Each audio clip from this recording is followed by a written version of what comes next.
أعوذ بالله من الشيطان الرجيم. بسم الله الرحمن الرحيم. الحمد لله والصلاة والسلام على رسول الله ولا حول ولا قوة إلا بالله. أما بعد, chers téléspectateurs, salam alaikum wa rahmatullahi ta'ala wa barakatuh. Nous voici bien sûr dans votre émission Islam, religion et civilisation, en direct bien sûr, avec le professeur Mohamed Awaz. Marhaba, professeur. Donc on a l'occasion aujourd'hui de parler d'un sujet qui est vraiment intéressant. Je pourrais commencer, professeur, par le fait que l'être humain a été toujours en quête du savoir et de la connaissance du secret de la création, du créateur, de la mission de l'être humain sur cette terre, bien sûr.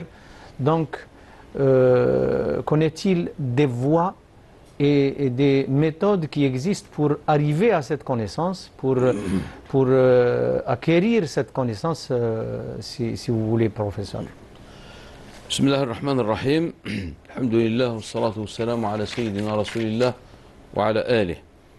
Nous pouvons déjà au départ affirmer sans aucune hésitation que le Coran est un livre qui interpelle l'homme à une connaissance. D'abord, à la connaissance de la vérité suprême, et ensuite, il a également établi des voies vers cette connaissance.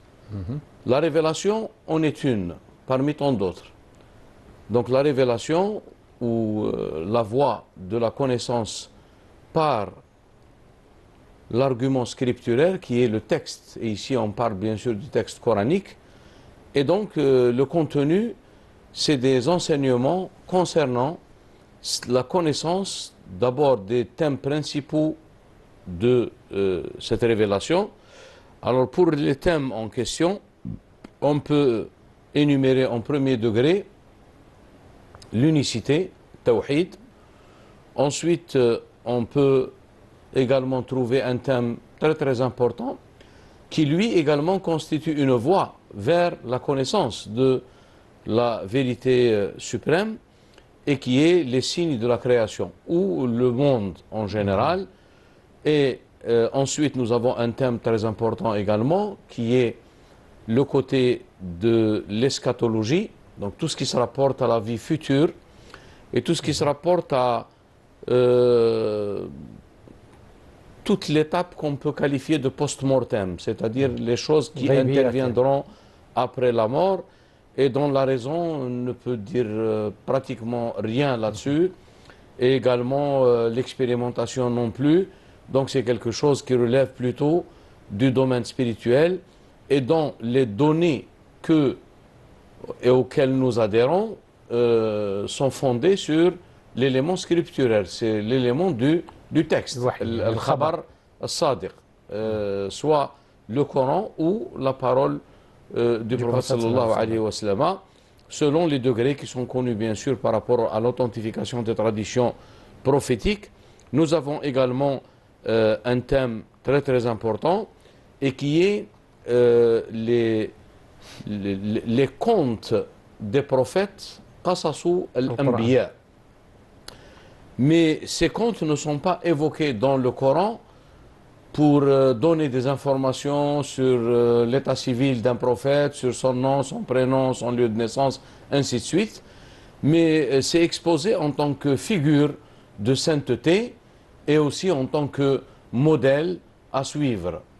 Et ça, c'est très important pour l'éducation, parce que l'éducation, dans, je dirais, son sens le plus authentique, et la voie de cette éducation, ou la méthode de cette éducation, elle consiste à suivre et à se conformer à un modèle. Donc voici les principaux thèmes que nous pouvons évoquer et que nous avons constatés dans le Coran. Je dis bien les principaux thèmes. Maintenant, après les thèmes, il y a, je dirais, un style dans lequel les enseignements sont exposés. Nous avons en premier lieu l'élément de la symbolique, al-ishara ou al-ramz, au-delà de la lettre du texte, parce que un texte sacré, on ne peut l'approcher, on ne peut tirer profit de ses enseignements, sauf en tenant compte de ces deux éléments, la lettre du texte et son esprit. Voilà donc ce qu'on peut dire au départ, et je dirais que tout ce qui se rapporte comme enseignement relatif à ces thèmes que je viens d'évoquer sont autant de voies à la connaissance d'Allah Tabaraka wa Ta'ala. Et donc il y a en premier degré la révélation, il y a ensuite la philosophie ou l'argumentation ou la démarche rationnelle, et ensuite il y a aussi le domaine expérimental, où il y a l'expérimentation comme moyen pour parvenir à des vérités, je dirais, et des certitudes. Et nous avons eu l'occasion d'évoquer que dans le Coran, lorsque Allah Tabaraka wa Ta'ala rappelle à l'homme les bienfaits dont il l'a gratifié en matière de cette connaissance et de cette quête de cette connaissance, Wallahu akhrajakum min butuni ummahatikum la ta'lamuna shay'an wa ja'ala lakum as-sam'a wal absara wal af'idata la'allakum tashkurun. Allah Azza wa Jal, il vous a fait naître des seins de vos mères en n'ayant aucune connaissance, et il vous a doté de lui la vue et al-fu'ad, qu'on peut traduire par l'intellect ou qu'on peut traduire par le cœur. Mais il ne s'agit pas bien sûr du cœur dans le sens biologique du terme, mais c'est une faculté de connaissance. Comme disait Blaise Pascal dans ses pensées, le cœur a des raisons que la raison ne comprend point. Donc voici les trois voies qui sont évoquées, comme le disait Ghazali, sont évoquées dans ce verset. Et le verset a commencé par as-sama', pour montrer que le degré de la connaissance, qui peut être une connaissance synthétique, une connaissance globale, qui intègre tous les degrés de la connaissance, et la connaissance rationnelle, et la connaissance expérimentale, c'est la connaissance spirituelle qui, elle nous est parvenue par la voie de lui. Donc c'est la voie et la transmission orale. Inna as-sam'a. Donc quand on parle de révélation, bien sûr, il y a la révélation qu'on ne peut pas comprendre, dont on ne peut pas comprendre la réalité, parce que c'est une expérimentation, c'est une expérience intérieure qui est au niveau de la personne qui est chargée de transmettre le message, qui est le prophète. Maintenant, cette révélation, c'est un texte, en fin de compte, et ce texte, il est établi en une langue. Et donc là intervient également le style, les règles, les subtilités, l'éloquence d'une telle langue par rapport à une autre. Et c'est ça le critère, bien sûr, de ce qu'on appelle une langue sacrée par rapport à une langue qui ne l'est pas. Une langue sacrée, tout simplement, c'est celle qui a la capacité à révéler les secrets et les sens multiples contenus dans les enseignements de la révélation. Et ici, bien sûr, c'est les enseignements coraniques. Professeur, si vous permettez, si on revient un peu en arrière, au début de l'histoire de l'humanité, à savoir à travers les contes coraniques, bien sûr, l'histoire de l'humanité a commencé avec Sidna Adam alayhi salam ou Umna Hawa. Qu'en est-il pour eux quant à cette voie? Est-ce qu'on peut dire qu'ils ont connu Allah Tabaraka wa Ta'ala à travers la révélation, ou bien à travers le mushahada, ma ra'awhu fil jannah? C'est pratiquement des signes et des preuves qu'il y a un grand créateur qui est derrière tout ça. Vous savez, c'est une règle pratiquement qui s'applique à tous ceux qui ont été envoyés par Allah Tabaraka wa Ta'ala. Seulement ici, quand vous parlez de Adam alayhi salam, nous sommes à une phase de l'humanité très éloignée, et donc la manière dont Allah Tabaraka wa Ta'ala s'est manifesté à Adam alayhi salam, c'est à travers cette manière qu'il s'est fait connaître à lui et qui lui a appris les noms, comme l'évoque le Coran. Maintenant, la notion du paradis, et lorsque le Coran évoque l'histoire de Adam alayhi salam, qui est un prophète, je le rappelle, et qui n'est pas un messager, parce que là, on n'était pas encore arrivé au stade où l'humanité avait besoin d'un message, et donc d'une loi, hein, ne serait-ce que limitée, mais en tout cas, elle a commencé à être dans le besoin d'avoir une loi divine. C'est avec Noé, avec Nuh alayhi salam. Pour Adam alayhi salam, il est d'abord Nabi. Sa nubuwa consiste en un enseignement qu'Allah Azza wa Jal lui a transmis. وعلم آدم الأسماء كلها. Bien sûr, ici, il y a, je dirais, des interprétations multiples, mais qui ne tiennent pas la route, parce que les gens disent que Allah Tabaraka wa Ta'ala a appris à Adam les noms de toutes choses. Hein? Ça veut dire les objets, les outils. C'est plutôt quelque chose qui se fait d'une façon conventionnelle. Mais plutôt ici, il s'agit des noms divins.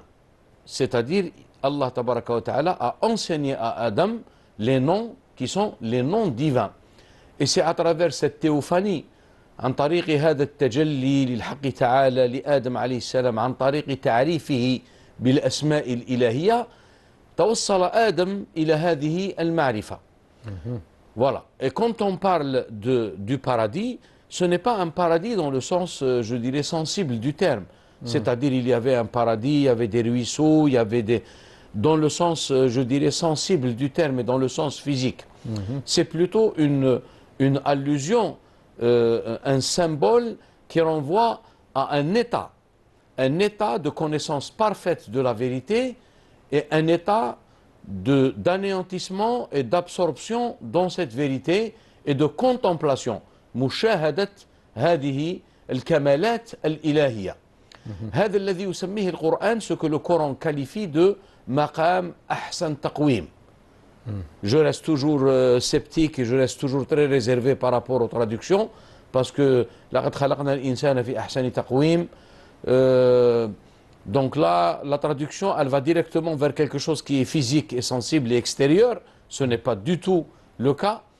Hein, ça a été traduit par nous avons créé Adam dans les meilleures proportions, ou selon les meilleures proportions, c'est-à-dire quelque chose qui est très équilibré, très harmonisé dans la création, et là c'est l'aspect extérieur. Mais il n'en est pas question du tout de cette question extérieure.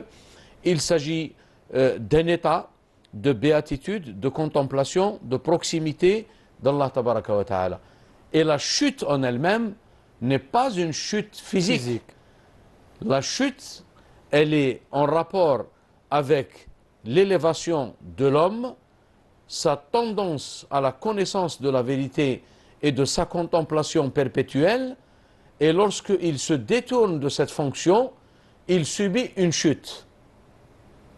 Et à ce moment-là, il se relève et il continue son chemin. Mais se relever, pas dans le sens physique.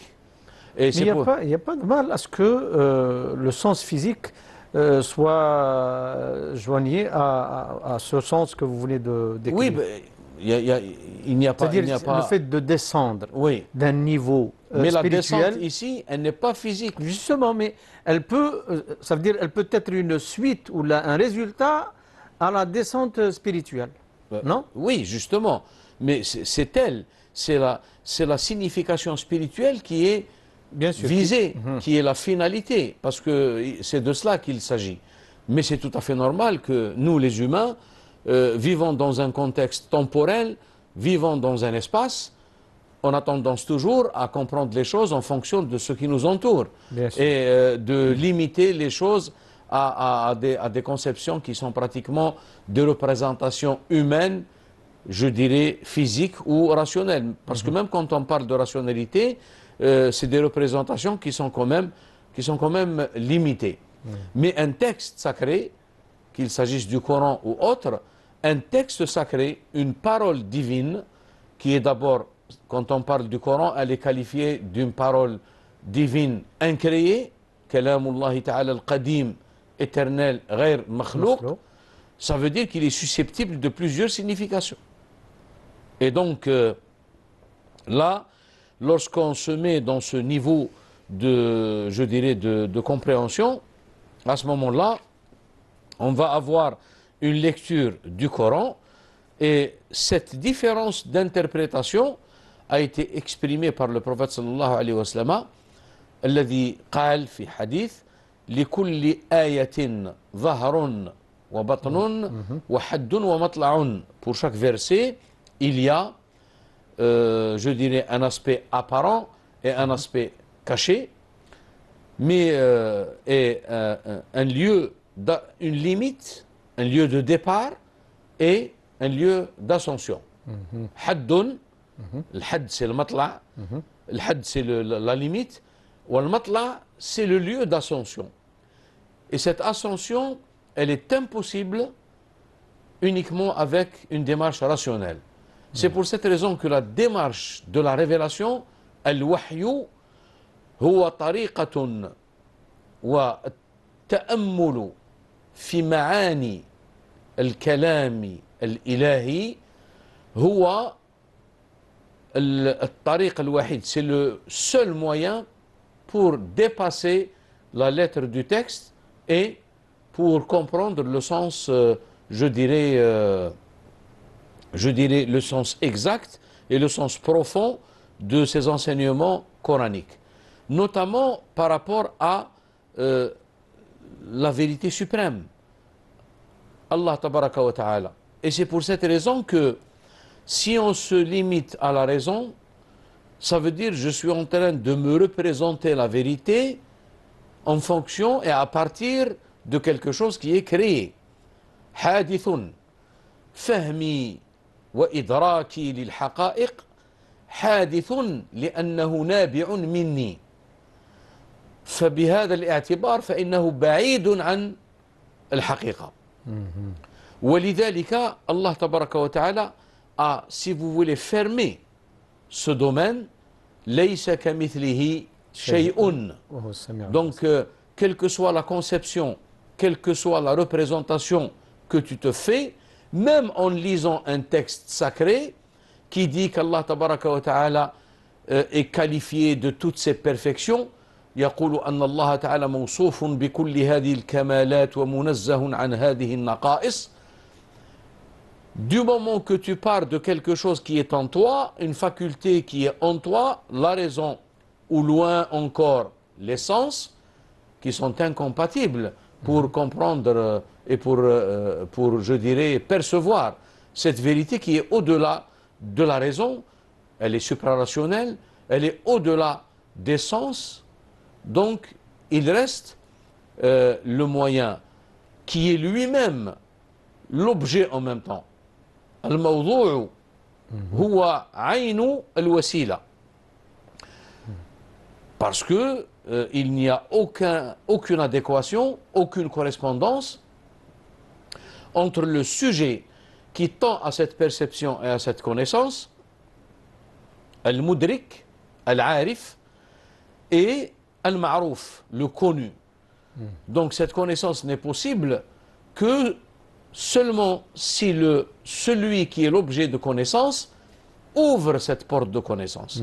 Et alors, cette ouverture, elle sera une connaissance qui émane et qui nous parvient de l'objet de notre connaissance lui-même. Cette règle, je l'ai répété plusieurs fois, c'est à cette règle que Sidna Abu Bakr Siddiq a fait allusion lorsqu'on lui a demandé par quoi as-tu connu ton Seigneur? Bima arafta rabbaka. Alors, réfléchissant, il a fait allusion à ce principe qu'on appelle le principe d'adéquation des moyens aux fins. Et vu qu'il n'y a pas d'adéquation parce qu'il n'y a pas de correspondance entre la créature et le Créateur, donc il faut que cette connaissance émane de l'objet lui-même de connaissance et non pas du sujet. Parce que si elle émane du sujet, elle sera entachée par quelque chose qui revient à la créature. Quand vous mettez de l'eau transparente dans un verre bleu ou un verre jaune ou un verre je dirais, d'une autre couleur, eh bien, vous verrez l'eau de cette couleur, mais il n'en est rien. Donc, il a répondu, d'abord, il a affirmé qu'il y a une incapacité de la raison à connaître Allah tabaraka wa ta'ala. On connaît l'existence d'Allah tabaraka wa ta'ala, mais on ne peut pas connaître Allah tabaraka wa ta'ala par la raison. وهناك فرق بين معرفة الوجود ومعرفة الذات. C'est deux choses différentes. Donc tout ce qui se rapporte à la philosophie, à la théologie, toutes les argumentations que nous pouvons trouver dans des exposés très, je dirais, détaillés, concerne l'existence. Ça concerne l'existence. Mais al-kamalat al-ilahiyya, al-dhat al-ilahiyya en elle-même, elle est inconnaissable par un autre moyen quelconque. Sauf si elle-même, elle devient le moyen. Et donc, Abu Bakr Siddiq a répondu pour exprimer ce principe. عرفت ربي بربي ولولا ربي لما عرفت ربي. J'ai connu mon Seigneur par mon Seigneur. Et si ce n'était pas mon Seigneur, je ne saurais connaître mon Seigneur. Et c'est pour cette raison que pour revenir à Abu Bakr Siddiq lui-même, et pourquoi Abu Bakr Siddiq, c'est pas comme ça par hasard, parce qu'il a été installé par la grâce divine dans cette station qui est la station de Siddiqiyya, la véridicité. Et c'est pour cette raison que le compagnon le plus proche du prophète sallallahu alayhi wa sallam. Et donc Siddiq. Donc à propos de cette connaissance, il disait al-ajzu anil idraki idrak. L'incapacité de percevoir la vérité est en lui-même une perception. Et celui qui essaye un petit peu de scruter l'essence divine à travers des moyens et des facultés de connaissance qui lui sont inadéquates, et il n'y a aucune mesure entre les deux, eh bien celui-là, il rentre dans ce qu'on appelle, il pourra tomber dans des subtilités ou de l'idolâtrie subtile, le shirk al-khafi, qui ne peut être aboli, je le dis et je le répète, sauf à travers une démarche spirituelle strictement, je dirais, et rigoureusement observée sous la direction d'un maître, parce que pratiquement il s'agit d'une métamorphose pour arriver à cette... Et c'est pour cette raison que l'Amir Abdel Qadir, même le prophète sallallahu alayhi wa sallam nous a recommandé de ne pas insister sur le savoir qui se rapporte à l'essence. Bien sûr. تفكروا في خلق الله ولا تفكروا في ذاته. فإنكم لن تقدروا قدرها. Voilà. Vous n'arriverez jamais. Jamais. Et le Coran, ما قدر الله حق قدره والسماوات مطويات بيمينه. Je reviens à ce que je disais tout à l'heure pour évoquer un exemple où l'émir Abdel Qadir, qui pratiquement était un éminent théologien, il avait étudié pratiquement les sciences religieuses selon le cursus qui est connu pratiquement, en commençant par les outils, en commençant par la langue arabe, en commençant par la jurisprudence, en commençant également la théologie, le tawhid, l'ulum shar'iyya, comme on dit, les sciences religieuses. Voilà. Mais arrivé à un degré où il a compris que tous ces moyens et tous ces outils ne peuvent pas conduire à la connaissance véritable de la vérité, donc il s'est posé la question, où est la voie de cette connaissance? On sait bien sûr, l'émir Abdelkader qui était sous la direction de son père et sous la bienveillance de son père Muhyiddin radiyallahu anhu, et qui l'accompagnait à travers les voyages, notamment au pèlerinage, et là où il avait pratiquement été initié, salaka, tariq al-tasawwuf, dans le cadre de plusieurs confréries. On parle de la confrérie Qadiriya, on parle qui était pratiquement sa première initiation, et également sa dernière initiation, à travers laquelle il a accédé à cet état de perfectionnement dans le domaine de la connaissance, et qui est la tariqa Shadiliya, sous la direction de son maître Cheikh Mohamed El-Fassi, et la retraite qu'il avait observée sous sa direction, je le rappelle, à l'intérieur même du monde de Hira. Et là, il a accédé à la réalisation parfaite. التحقق الكامل الذي هو التحقق بالوراثة المحمدية الكاملة.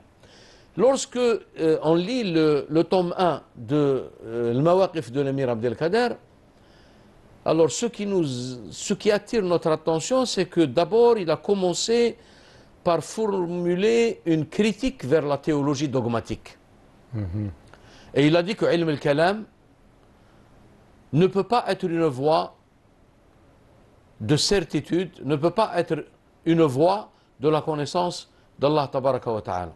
Il y a une voie au-delà de la voie théologique. Et c'est pour cette raison que, dès le début déjà, il parle et il s'adresse aux théologiens et en lui disant نحت إلها بعقلك ثم عبدته. Donc ça veut dire que l'adoration que tu es en train d'observer, elle n'est pas fondée sur une connaissance certaine. Elle n'est pas fondée sur une connaissance qui est suprarationnelle et qui est la connaissance par la voie prophétique. Et le message prophétique, c'est un message vivant et non pas un message mort et non pas à travers des livres qu'on parvient à cette connaissance, à réaliser cette connaissance. Et c'est pour cette raison que l'Amir Abdelkader, lorsqu'il parle de sa voie, et pour expliquer, pour exposer cette voie aux gens qui sont pratiquement à la recherche, en quête de cette initiation, il dit en ces termes, dans le tome 1, طريقنا هذا ليس طريق الفيلسوف الحكيم وإنما هو طريق الكتب المنزلة والرسل المرسلة. Donc il y a la voie de l'héritage prophétique, ميراث النبوة. Et d'ailleurs si on examine cette connaissance et les différents versets qui font allusion à cette connaissance, ثم أورثنا الكتاب. أورثنا الكتاب, le sens de l'héritage ici, ce n'est pas un héritage, on vous a donné un objet. Non. Ça veut dire on vous a donné en héritage une connaissance qui est portée dans ce livre. Et ce don par héritage, il constitue une grâce divine. Parce que il concerne il ne se base des élus. Pas sur l'apprentissage, sur... Non, ce n'est pas la voie philosophique, ce n'est pas la voie, je dirais, de la théologie, ilm al-kalam. Parce que ilm al-kalam, c'est quoi? Ilm al-kalam, c'est les données d'un côté de la révélation et la méthode rationnelle. Et on a essayé un petit peu d'interpréter, de fonder, d'argumenter les éléments de la foi, les préceptes de la foi, par voie rationnelle. Et c'est là l'erreur. Par rapport à la vision, je dirais, initiatique, qui est celle de l'émir Abdelkader. Et donc, le Coran rappelle ثم أورثنا الكتاب الذين اصطفينا من عبادنا. Et c'est la notion de l'héritage, le wiratha ou le mirath. C'est ce que nous trouvons pratiquement dans toutes les figures de sainteté, les figures prophétiques dans le Coran. Si par exemple on essaye de lire un petit peu le début de sourate Maryam alayhi salam, Kaf ha ya ayn sad, dhikru rahmati rabbika abdahu Zakaria, idh nada rabbahu nida'an khafiya. Donc nida' al-khafi, c'est quelque chose entre lui et Dieu, hein, puisque personne n'est au courant, puisque le Coran le qualifie de nida' khafi. قال رب هب لي من لدنك وليا. C'est de la demande. ذكر رحمة ربك عبده زكريا إذ نادى ربه نداء خفيا قال رب إني وهن العظم مني واشتعل الرأس شيبا ولم أكن بدعائك رب شقيا وإني خفت الموالي من ورائي وكانت امرأتي عاقرا فهب لي من لدنك وليا. يرثني ويرث من يرثني qui méritera et il héritera des fils de Jacob. يرثني ويرث من آل يعقوب واجعله ربي رضيا. Alors le sens de l'héritage معنى الوراثة هنا وفي آيات أخرى. المقصود بها ليست الوراثة le sens matériel. dans le sens matériel du terme. Parce que les prophètes, tels que le Nabi sallallahu alayhi wa sallam l'a explicité, نحن معاشر الأنبياء لا نورث دينارا ولا درهما. Donc ce que nous donnons, nous ne le donnons pas dans le sens d'un héritage matériel. إننا نحن معاشر الأنبياء لا نورث دينارا ولا درهما وإنما نورث العلم. Alors ce ilm, ce n'est pas la science rationnelle, ce n'est pas la science expérimentale, parce que là on est pratiquement dans quelque chose qui se rapporte à l'essence divine, et donc la voie et la méthode ne peut pas être ni expérimentale dans le sens empirique du terme, ni rationnelle dans le sens philosophique du terme. Comment ce savoir, cette connaissance peut être transmise d'une génération à une autre, ou là du prophète à sa descendance? C'est la transmission orale par une dictée divine, qui est la garantie de la perpétuation de ce type de connaissance qui ne peut disparaître de l'existence à n'importe quel moment de l'histoire de l'humanité. C'est-à-dire, il y a une connaissance, il y a un savoir qui est réservé à la descendance des prophètes. À celui, et voilà justement, et c'est dans ce sens où nous comprenons mieux la notion des gens de la maison du prophète, la notion de Ahl al-Bayt.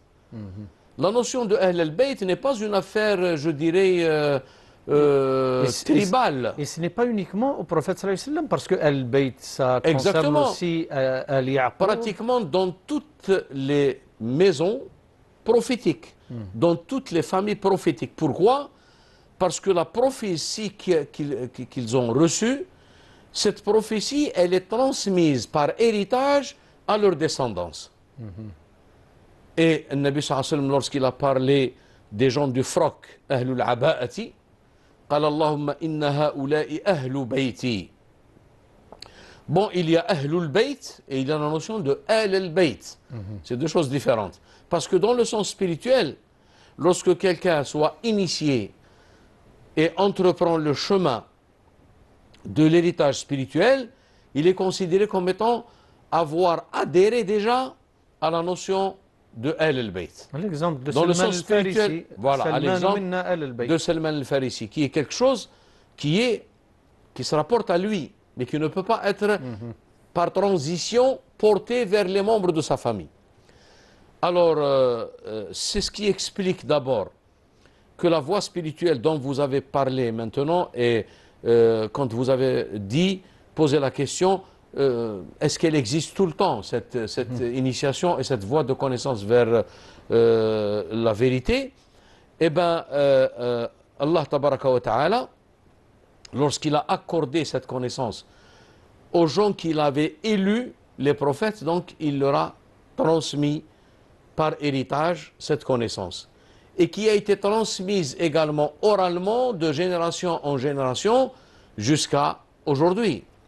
Vous savez, l'un des grands maîtres et d'un grand savant contemporain de l'islam, Cheikh Sha'rawi, lorsqu'il était en quête de cette connaissance, et qu'il était pratiquement en quête dans plusieurs endroits du globe, plusieurs pays, et lorsque Allah tabaraka wa ta'ala a orienté vers son maître qui est l'héritier parfait, et qu'il l'a pratiquement emmené à travers une initiation jusqu'à la réalisation parfaite, il disait cela dans une qasida qui est très connue.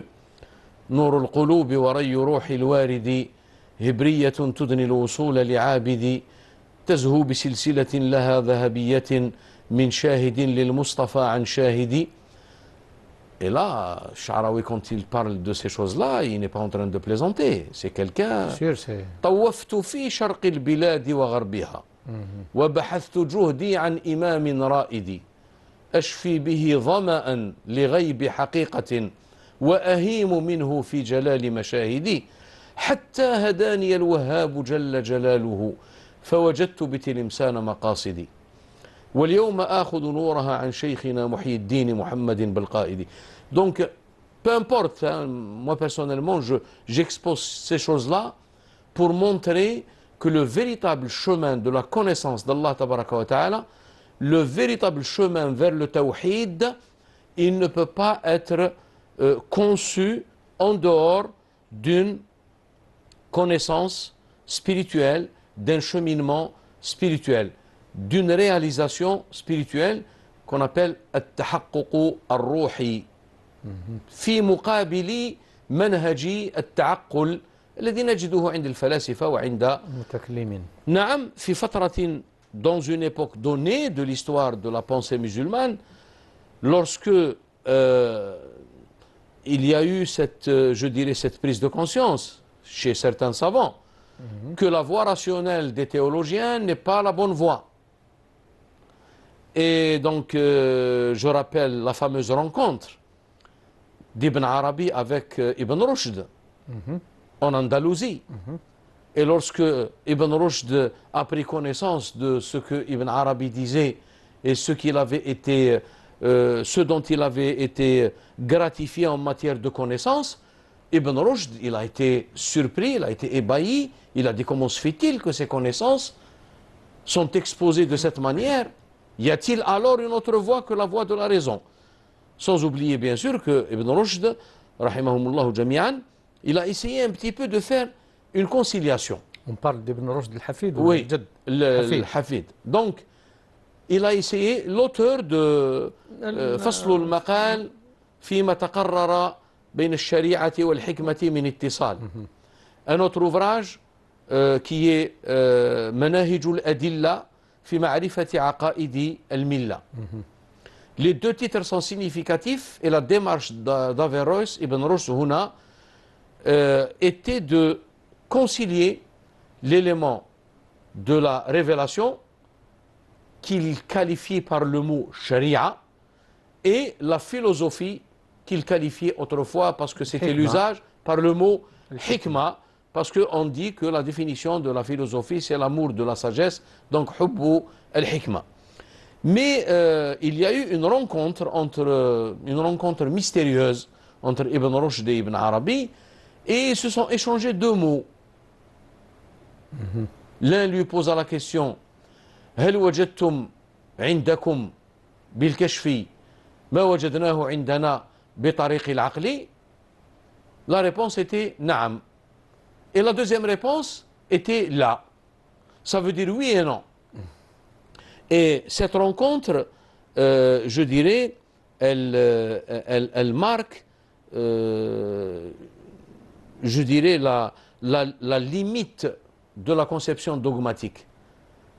Allah tabaraka wa ta'ala, lorsque Ghazali dit dans le Munqidh min al-Dalal que l'aql n'est pas adéquat et il est une faculté très limitée, et ce qui est très limité ne peut pas contenir, ne peut pas percevoir, ne peut pas avoir une connaissance de ce qui est illimité. Absolument. Al-muqayyadu wal-nisbiyu la yuhitu bi al-mutlaqi.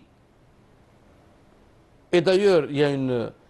Même si vous êtes en train de parler pour, je dirais, faire l'éloge de المطلق أو الإطلاق، حتى ولو كنت تتكلم لتتكلم عن خصائص ومزايا الإطلاق بالنسبة للذات الإلهية، فإن كلامك عن الإطلاق في حد ذاته تقييد.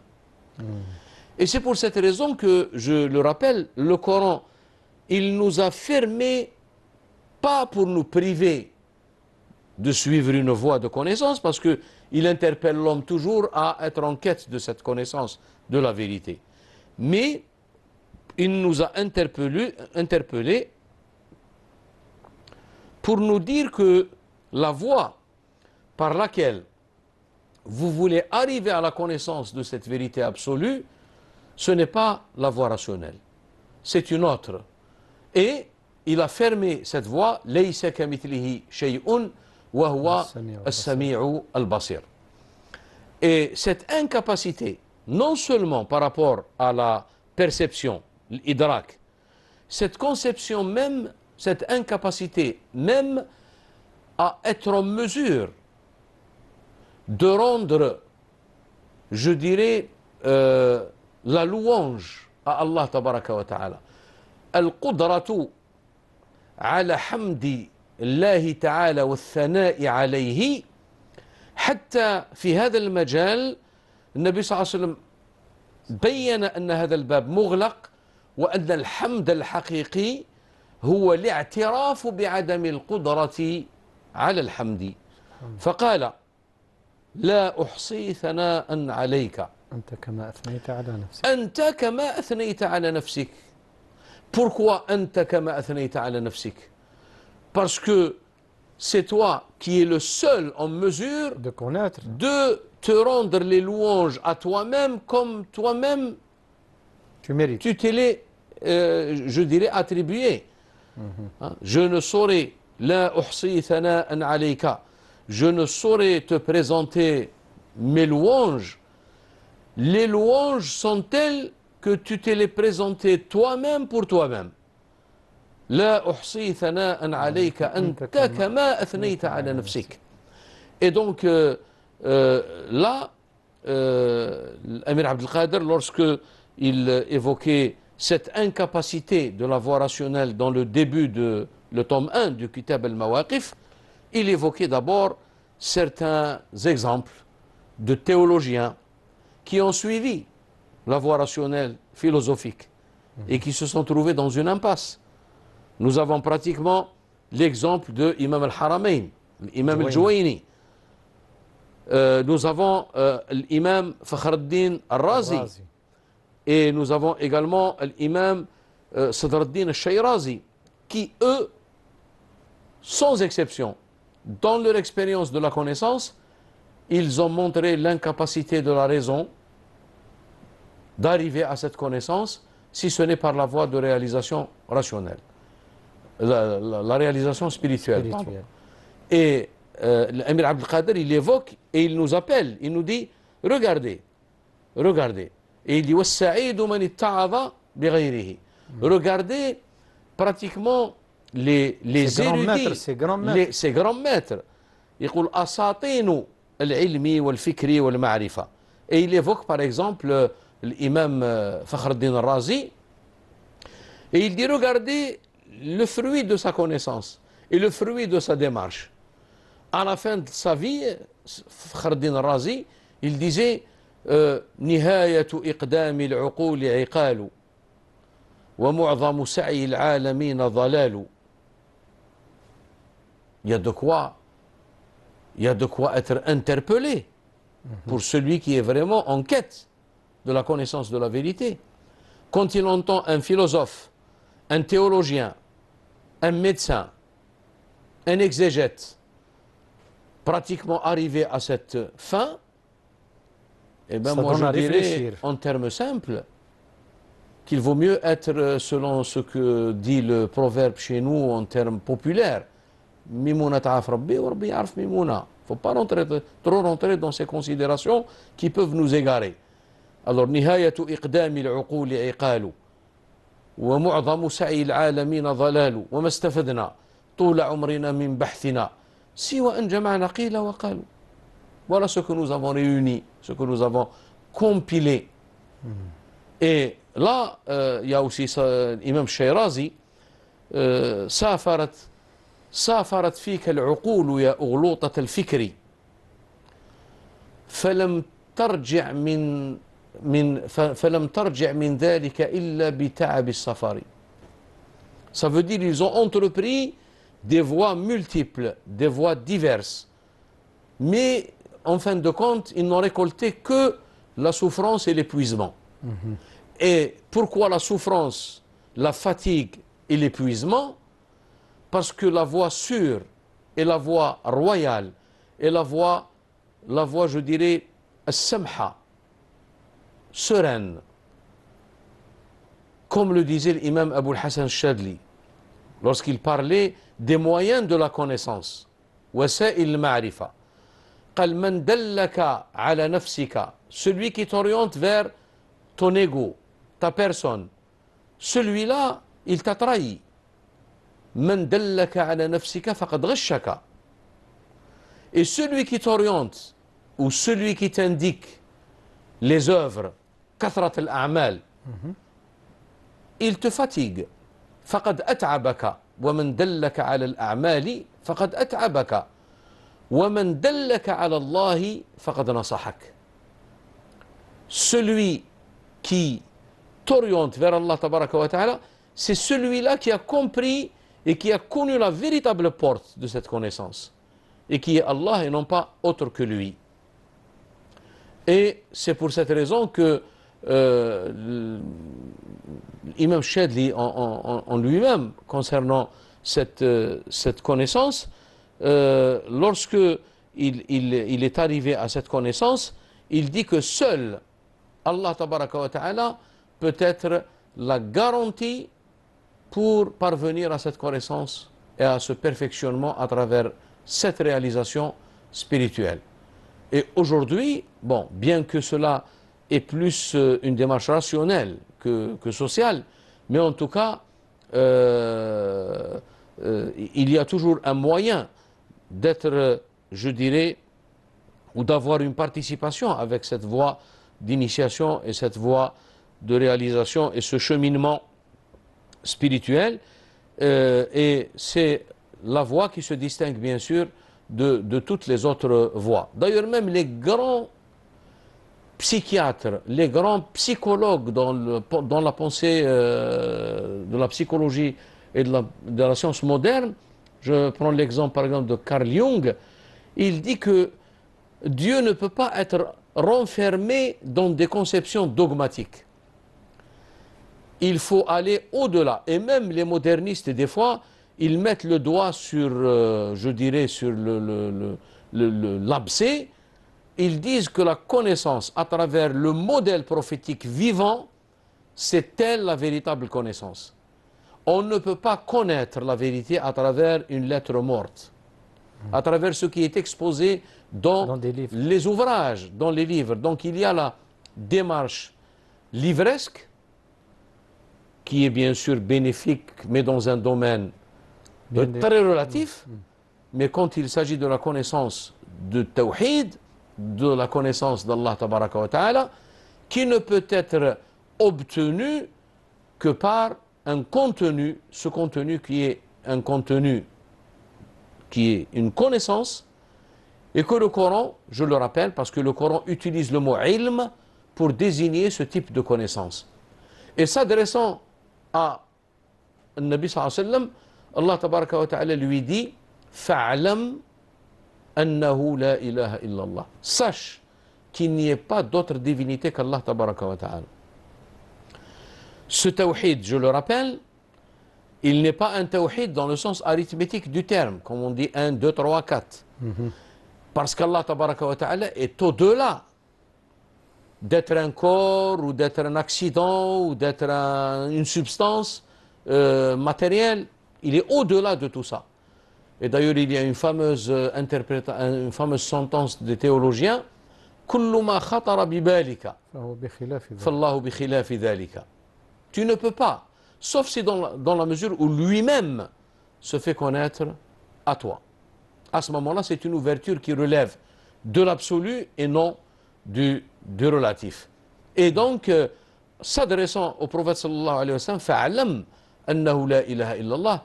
Et je rappelle, parce qu'on lit le Coran, mais il y a certaines choses qu'il faut rappeler pour prendre conscience de cette démarche. Moussa alayhi salam, on dit, Moussa alayhi salam, il est venu pour enseigner le tawhid. D'accord. Isa alayhi salam est venu pour enseigner le tawhid. D'accord. Chaque prophète est venu pour enseigner le tawhid et a appelé à affirmer l'unicité d'Allah tabaraka wa ta'ala. Mais en quelle langue ils l'ont exprimé? Est-ce qu'ils ont dit la ilaha illallah en langue arabe? Ceci est réfuté par le verset وَمَا أَرْسَلْنَا مِنْ رَسُولٍ إِلَّا بِلِسَانِ قَوْمِهِ. Donc ce qui fait qu'autrefois, avant l'avènement de l'islam, il y avait ce qu'on appelle la connaissance, al-ma'rifa. C'est ce que affirme l'imam Sha'rani dans un ouvrage de lui qui s'intitule Al-Fath al-Mubin في بيان جملة من أسرار الدين, l'illumination évidente dans l'explicitement de certains secrets de la religion. Il disait que il y avait la connaissance, mais vu que cette connaissance, à un moment donné de l'histoire de l'humanité, elle n'était plus accessible comme autrefois, كان الحكم قبل الإسلام للمعرفة ومع مجيء الإسلام وبروز النبوة المحمدية أصبح الحكم للقول. Et c'est là où est venue la parole consacrée qui marque l'adhésion au tawhid de celui qui veut adhérer à cette vérité. Et on ne trouve aucune religion à laquelle on peut adhérer par la prononciation d'une parole, sauf dans l'islam. En commençant par la shahada, le témoignage de l'unicité absolue, ashhadu an la ilaha illallah, et deuxième partie, wa ashhadu anna sayyidana Muhammadan abduhu wa rasuluh. Cette clôture qui a été exprimée par le Nabi sallallahu alayhi wa sallam lorsqu'il était à Médine, en disant Inna Ibrahima harrama Makkata wa ma bayna li'batayha. Alors qu'est-ce que ça veut dire harrama Makkata wa ma bayna li'batayha? Il parle de la première partie de la shahada, qui était l'enseignement fondamental de Ibrahim alayhi salam. Mais il ne leur a jamais dit que je suis un prophète ou un messager d'Allah tabaraka wa ta'ala. Il leur a enseigné le tawhid. Wa ana uharrimu al-madinata wa ma bayna li'batayha. Ça veut dire moi aussi je ferme et je clôture ce message, et au-delà de cet espace temporel, c'est-à-dire au-delà de cette limite dans le temps, c'est-à-dire après qu'il y a eu l'interruption de la révélation, aucune personne ne peut adhérer à l'unicité absolue sans la prononciation des deux parties de la shahada. Ce qui explique que le prophète sallallahu alayhi wa sallam, en s'adressant aux gens de la Mecque, qui sont les Arabes descendants d'Ibrahim à travers la lignée d'Ismaïl, il leur a demandé seulement de dire la ilaha illallah en disant Qulu la ilaha illallah tuflihu. Il ne leur a pas dit Wa anni rasulullah. Parce que lorsqu'ils obéissent à sa demande et à son enseignement et ils prononcent la shahada la ilaha illallah, viendra la suite. Ceci est considéré comme étant une foi en sa qualité de prophète. Mais lorsqu'il a envoyé Mu'adh au Yémen pour transmettre le nouveau message, Ya Mu'adh, innaka tajidu qawman ahla kitab. D'abord, ad'uhum, appelez à adhérer à la foi par la prononciation. Fad'uhum ila shahadati, témoignage. An la ilaha illallah wa anni rasulullah. Donc, tout cela renvoie à cette notion du tawhid qui n'est pas une notion arithmétique, je le répète. C'est une question de connaissance qui ne s'obtient ni par la raison, ni par autre chose, sauf par l'héritage et la réalisation spirituelle. Et c'est ce que veut dire la tradition sainte, le hadith al-Qudusi, La ilaha illallah hisni. Et donc, quand le Coran dit Maqamu fihi ayatun inna awwala baytin wudi'a linnas, tout ça c'est des symboles qui renvoient à ces connaissances spirituelles. Inna awwala baytin wudi'a linnas alladhi bi Bakkata mubarakan wa hudan lil alamin fihi ayatun bayyinatun maqamu Ibrahim man dakhalahu kana amina. Donc il y a l'entrée et l'introduction géographique, physique, et il y a l'introduction. Et on ne peut s'introduire physiquement que si l'on s'introduit spirituellement. C'est pour cette raison que celui qui n'est pas musulman, qui n'est pas mouahid, il ne peut pas rentrer physiquement. Professeur, en moins de 4 minutes, si vous permettez bien sûr, est-ce qu'on peut dire que cette connaissance a été transmise d'une façon fragmentée jusqu'à ce que le prophète sallam vient pour clôturer cette connaissance, ou bien elle a été donnée d'un seul coup, si je peux me permettre, mais les prophètes n'ont fait que revivifier cette connaissance. Le prototype parfait, par excellence, de cette vérité, c'est le prophète sallallahu alayhi wa sallam. Le Nabi sallallahu alayhi wa sallam. Et à partir de lui, en tant que réceptacle, en tant que manifestation, en tant que, je dirais, concrétisation et cristallisation de cette vérité absolue, tout s'est transmis à partir de lui, à travers des portes. Et la première porte, on est Ali, alayhi salam. Ana madinatul ilmi wa aliyun babuha. Et c'est pour cette raison qu'on ne peut jamais accéder à cette connaissance sans le cheminement et l'évolution progressive à travers des étapes et selon une voie et une chaîne de transmission authentique.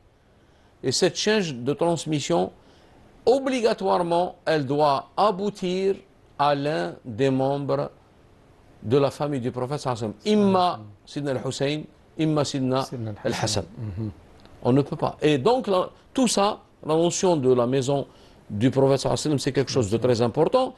Et d'ailleurs, on ne peut pas concevoir un musulman qui n'a pas cet amour et cette considération pour les gens de Ahl al-Bayt. Et ceux qui le considèrent comme un événement, je dirais, banal ou je dirais dans l'histoire, se trompent. Puisque le prophète sallallahu alayhi wa sallam lui-même a dit Ahibbullaha lima aghdhakum wa fi riwaya lima arfadakum bihi min ni'amihi wa ahibbuni li hubbillahi ta'ala iyay wa ahibbu ahla bayti li hubbi. Et d'ailleurs, taraktu fikum أمرين ما إن تمسكتم بهما لن تضلوا بعد أبدا كتاب الله وعترتي. Et il n'y a aucune opposition ou un paradoxe entre Kitab Allah wa Itrati ou Kitab Allah wa Sunnati, parce que la Sunna, on est, je dirais, la concrétisation de ce qu'on peut appeler Al-Abdu Al-Kamilu, le serviteur parfait ou l'homme parfait, pour reprendre un peu les termes qui sont d'usage dans la spiritualité musulmane. Et puis, le Nabi sallallahu alayhi wa sallam, bien sûr, nous a sollicité pour ne pas faire du mal à ses proches ou à sa descendance. قُلْ لَا أَسْأَلُكُمْ عَلَيْهِ مِنْ أَجْرٍ قُلْ لَا أَسْأَلُكُمْ عَلَيْهِ أَجْرًا إِلَّا الْمَوَدَّةَ فِي الْقُرْبَى الله الله في أهل بيتي. في أهل بيتي. Voilà. Ça veut dire فمن أحبهم فبحبي أحبهم. فبحبي أحبهم. Donc c'est loin d'être une question tribale ou une question d'appel à, je dirais, à avoir beaucoup de suivi. C'est une question de choix divin. C'est une question de grâce divine et on ne peut concevoir un accès à cette connaissance d'Allah tabaraka wa ta'ala en dehors du cadre de cette initiation. Professeur, merci beaucoup pour toutes ces explications, bien sûr. J'espère, Inch'Allah, que vous avez passé un agréable moment avec nous dans cette émission. On vous donne rendez-vous, bien sûr, comme d'habitude, toujours le samedi à 17h, Inch'Allah, tabaraka wa ta'ala. Donc, soyez au rendez-vous. Barakallahu fikum. Wassalamu alaykum wa rahmatullahi ta'ala wa barakatuh.